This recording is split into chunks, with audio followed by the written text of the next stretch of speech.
Bonjour chers auditeurs de RPM, la radio positive de Makuria.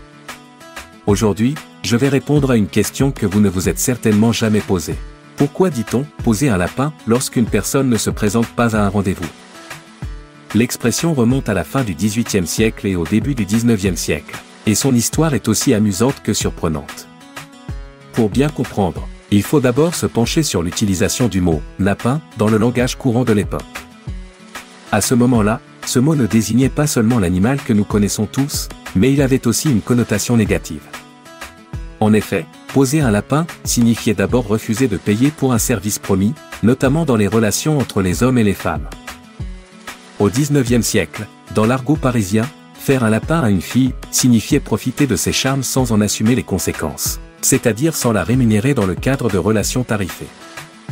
Le lapin était donc le symbole d'une promesse non tenue ou d'un engagement brisé, un acte perçu comme une forme de trahison ou d'irrespect.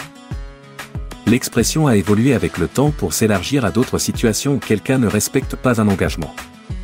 Vers les années 1880, poser un lapin prend son sens moderne. Manquer un rendez-vous sans prévenir. Ce changement reflète l'usage plus généralisé de l'expression dans la société, tout en gardant l'idée principale d'un acte décevant ou irrespectueux. Le verbe « poser » joue également un rôle dans cette transformation. À cette époque, « poser » signifiait dans l'argot « faire attendre quelqu'un ». Combiner « poser » et « lapin » revient donc à décrire une situation où une personne est laissée seule à attendre, sans explication ni excuse. Ainsi, l'image du lapin devient une métaphore de la personne qui s'échappe ou disparaît, tout comme un lapin rapide et insaisissable. Au fil des décennies, cette expression s'est imposée dans le langage courant, et bien qu'elle ait des origines liées à des pratiques sociales anciennes, elle reste utilisée aujourd'hui dans des situations bien plus anodines. Que ce soit un rendez-vous galant, une sortie entre amis ou même une rencontre professionnelle, on parle toujours de « poser un lapin » pour désigner une absence injustifiée. Ce qui est fascinant, c'est que peu de gens connaissent l'histoire de cette expression, bien qu'elle fasse partie de notre quotidien. Elle illustre parfaitement comment la langue évolue avec la société, empruntant parfois des chemins inattendus pour donner au mot un sens nouveau. En conclusion, lorsque quelqu'un pose un lapin, il ne s'agit pas simplement d'une absence.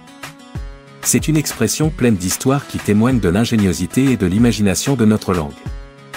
Alors, la prochaine fois que vous utilisez cette expression, vous pourrez raconter à vos amis qu'elle date du XIXe siècle et qu'elle reflète bien plus qu'une simple attente déçue. Restez avec nous sur RPM pour d'autres chroniques, le saviez-vous ?